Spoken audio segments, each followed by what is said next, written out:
Today, we're jumping right into one of the most foundational and honestly most interesting periods in English literature, the Age of Chaucer. It was a time of chaos, creativity, and really the birth of a whole new way of telling stories. All right, so here's our game plan for today.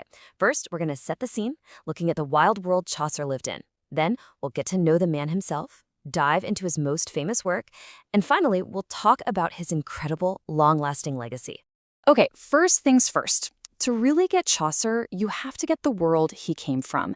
And let me tell you, this was not some peaceful, quiet time. We're talking about a seriously turbulent and often brutal century. I mean, just look at what was going on. You had the Hundred Years' War raging on, but on top of that, you had this devastating plague sweep through, and then massive social upheaval with the Peasants' Revolt. It was one thing after another.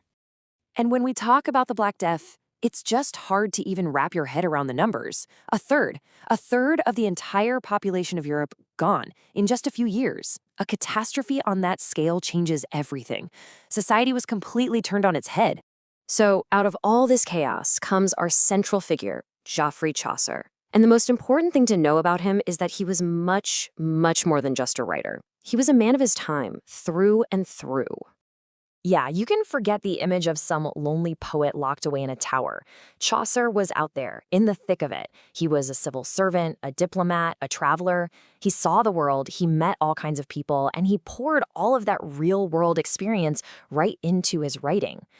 And all of that life, all that experience, it all came together in his masterpiece, The Canterbury Tales.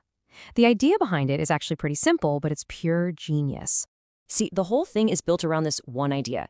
It's a collection of stories told by a bunch of different people on a journey together. It's a story about people telling stories. This simple frame let him play with all sorts of different voices and styles.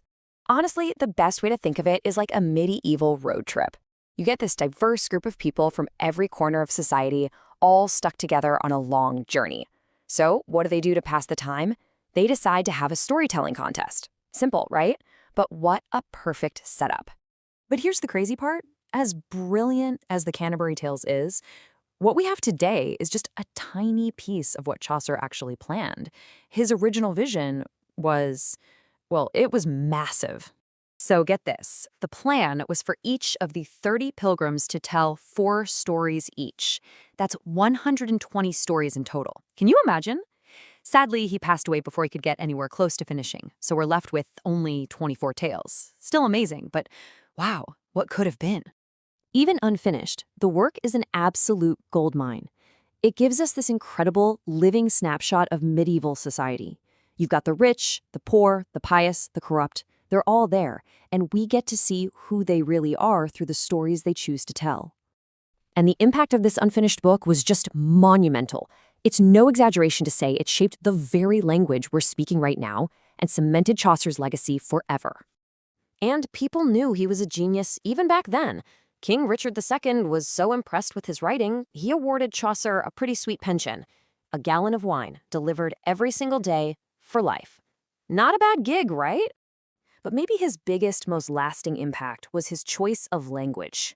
See, at the time, all the serious literature was written in French or Latin. English was considered, common. Chaucer changed all that.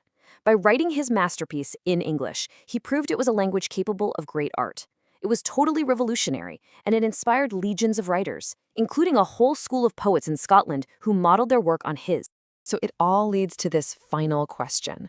Why are we still talking about these stories over 600 years later? Because while the world of knights and plagues feels distant, the people in these tales don't. They're driven by greed, love, jealousy, humor, and hypocrisy, all the same things that drive us. Chaucer didn't just write about his time, he wrote about human nature, and that is truly timeless.